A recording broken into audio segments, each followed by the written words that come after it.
Hello, and welcome to Master of Media Strategic Communication Information session. My name is Saira Ali, and I will be taking you through the presentation. But before we begin, we acknowledge and pay our respects to the Ghana people, the traditional custodians whose ancestral lands we gather on. We acknowledge the deep feelings of attachment and relationship of the Ghana people to country, and we respect, value their past, present, and ongoing connection to the land and cultural beliefs. Now, before we really get into the thick of things, let me introduce you to the key academic teaching staff. So first there's me. I am, as I mentioned, Dr. Saira Ali, and I am the program coordinator for strategic communication, which includes Master of Media, graduate diploma in media, and graduate certificate in media. And I will be teaching risk and crisis communication and social media management within the program. Outside of teaching, my research interests include mediatization of risk, security, and othering, journalistic practices and censorship, and also emerging digital media technologies. And then we have Dr. Michelle Filipov. She is the present head of the Department of Media, and she's a prolific author and scholar and teaches media relations and strategic media leadership within the program. Her research interests include media and food industries, food marketing, advertising strategies, health communication, contemporary food politics, and other related areas. So, what makes this degree unique, you ask? Well, it's a very practical, hands-on program where over the course of your degree, you will develop industry-relevant, practical, as well as analytical skills through work integrated as well as practical skills-based projects. So you will be able to evaluate and communicate ideas and debates in the field of strategic communication and plan and follow through sophisticated research projects, both collaboratively as well as independently. And most importantly, you will be able to apply this acquired knowledge and skills to a range of professional roles that you may wish to take up after you finish, or you can apply these skills and knowledge to further studies. Now, I'm hoping that you've already looked through your study plans, but if you have not, then please do so ASAP. And the links to your study plan are included in this slide and the next one. So there are 3 levels of study within the program. As I mentioned before, so there is graduate certificate, graduate diploma, and then there is the Master of Media, of course. So here you can see the study plan for graduate certificate as well as graduate diploma in media.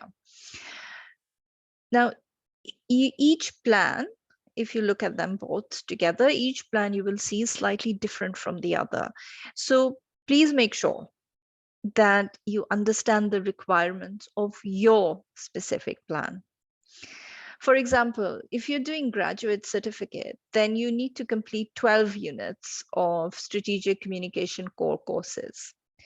But if you're doing graduate diploma in media, then you need to complete 24 units overall, which include 18 units of strategic communication core courses and 6 units of elective courses. Similarly, if you're doing masters, then you should know that there are 2 pathways available for the master's program. So there's extension and conversion, which means that the requirement for course completion are different as well. Now, if you're on an extension pathway, then you must complete 36 units in all. But if you are on the conversion pathway for masters, then you need to complete 48 units in all. To avoid confusion and a whole lot of stress later, please make sure that you follow your study plan and that you know which pathway you're on if you're doing masters, and that you're not following a different plan. And believe me, that happens. So please make sure that you're in the right place. Right. So what will you study in the first year? Well, that kind of depends on your specific study plan, right? So, but in all, there are these 4 core strategic communication courses that you will be expected to complete. If you're doing a grad certificate, for example, then you will select 2 out of these 4 courses. If you're doing graduate diploma, then you will select 3 out of 4. But if you're doing masters, whether it's conversion or extension, you will be doing all 4 of these courses. And of course, there's also elective courses that you may need to take on. Just keep referring back to your study plan. That's the best advice. So throughout your degree, you will encounter both traditional and not so traditional assessments, which include report writing, practical exercises, analytical essays, research projects, quizzes, and so on. Now, in terms of study load, if you are a full-time student, then your study load would consist of completing anywhere between 1 to 4 classes per semester. And again, this all depends on, which course you are, study plan you're on, which level of study you're doing. That is, are you doing graduate certificate, graduate diploma, or master's? And the other thing to remember is that selection of your courses, especially electives or even core courses, will depend on the availability of the courses and all your choices that you make based on your plans. So most courses will be taught through interactive group workshops, and these workshops can last anywhere between 2 to 3 hours. Typically, you are expected to spend about, give or take, 8 hours per week per subject. And that is because you're expected to complete weekly readings and any other tasks that may have been assigned by your course coordinator. So there might be some additional stuff like watching videos, or you may have some extra material to read. And of course, you also have to review the lecture, like go through that, listen to the recording. And there are always extra study hours required for completing assignments. This is just an example of how a published course will appear on your My Uni dashboard. You can follow the link here to visit the course site and just kind of try and familiarize yourself on, how it has been set up. Now, information about all courses will be provided on My Uni or on Canvas site, okay? And this is the only place where your course coordinators will be communicating with you. And this communication can be in the form of announcements or emails. So please make sure that your notifications for My Uni or Canvas are turned on, and that you're getting information in a timely fashion. Also, just so you know, academic staff do not provide assistance with My Uni issues. So your course coordinators, your tutors, or generally academic staff will not be able to help you if there are any technical issues with My Uni or Canvas. So if you experience any such issues, you need to seek assistance from a My Uni or Canvas support team member. Now, there are many different ways in which you can seek that assistance. You can chat with them, you can look up guides, you can look up online FAQs or email the support team. If you're on campus, you can go and talk to them in person as well. So there are a myriad of ways in which you can seek help. So please do so if you experience any difficulty with MyUni or Canvas. So there are some important university dates that you need to keep in mind. The first thing, of course, is that classes start from 28th of February. The census date or the last day to withdraw without incurring fees is 24th of March, and last day to withdraw without fail is 6th May. Happily, there are no exams in this program, so that's one thing less to worry about. These critical dates as well as academic year dates can be found on, if you follow these links provided here. So there are also some additional services like the Writing Center, Studiosity, and counseling services that are available to you if you require them. Please don't be shy. And if you need some support, you need help with your assignments, or you need to talk to somebody, please seek the kind of support that you need, okay? Other than that, there are many university student clubs and associations that you can join.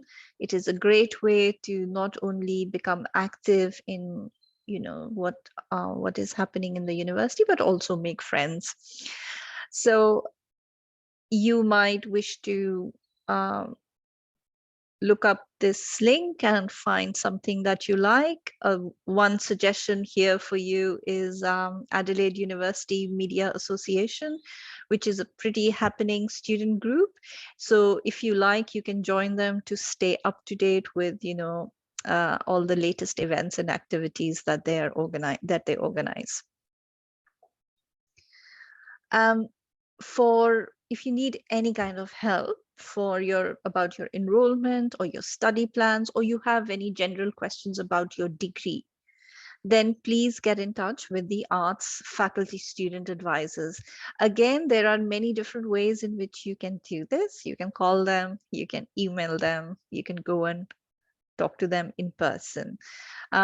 Their working hours are listed here, so please get in touch if you need help.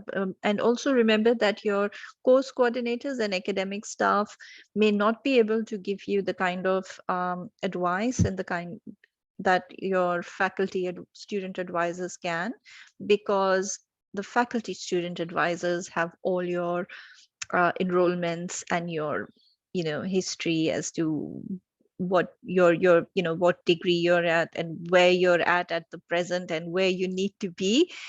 They have all of that in front of them, so it is actually easier for them to give you advice on what you need to do. Right, so while you're here, then make the most of it and stay connected with on Facebook, on social media, with join all of these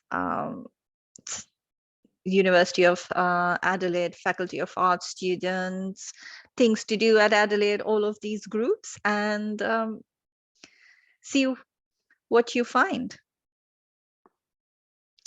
So university, as you know, is an adult learning environment, which means that at the end of the day, you are responsible for your learning. So be sure to manage your time well, because that can be challenging sometimes when you're juggling so many different things at the same time. Also be mindful of COVID-19 contingencies, such as social distancing or wearing masks, and because this is a very fluid situation, so things can change, so try to keep up with whatever the requirements or the contingencies are. And the big question, how to enjoy your studies? Well, the transition to university can be a bit challenging, as mentioned just now, right? Especially if you're returning after a while. Now, it is quite easy to forget the, pressure of weekly tasks and completing assignments and all those deadlines. So be open to change and seek support if you need it. The sooner the better, right? So communicate. And at the same time, nurture your enthusiasm. And remember that you're here because you really want to be here. You made a choice to be here. And in times that we are living now, it is also important to be flexible, right? So we are here to help you to succeed. When I say we, I mean everybody, the academic staff, the support, student staff, all of us are here to help you succeed. But really, at the end of the day, it's up to you to actually make that happen. So what's next? Make sure that you're happy with your enrollment. If there is anything that you're not sure of or you're not happy with, then please contact Ask Adelaide at ARTS. Make sure that you have activated your MyUni account because if you don't have your account, then you will not get any access to your courses, you will not be receiving emails, and well, you're kind of missing out on pretty much everything. Also organize your student ID card if you haven't, and a student ID card is very important because it will give you access to buildings, to library, borrowing books from the library, to student discounts, to printing, photocopying, all of that. So please make sure that you have your student card. And update your contact details in MyAdelaide. And also do check out the arts orientation course on MyUni, which is actually quite it's a great course, and it helps you prepare to how to be here and what you need to do, the enrollments, and gives you information about the support services and everything pretty much that we've talked about, but in one place. And really, finally, make sure that you know where and when your class is next week, right? And remember to go over the lectures and or any other material that is there before, such as your weekly readings before you come to class. And I'm really looking forward to meeting you all in person. And so once again, welcome and see you in class.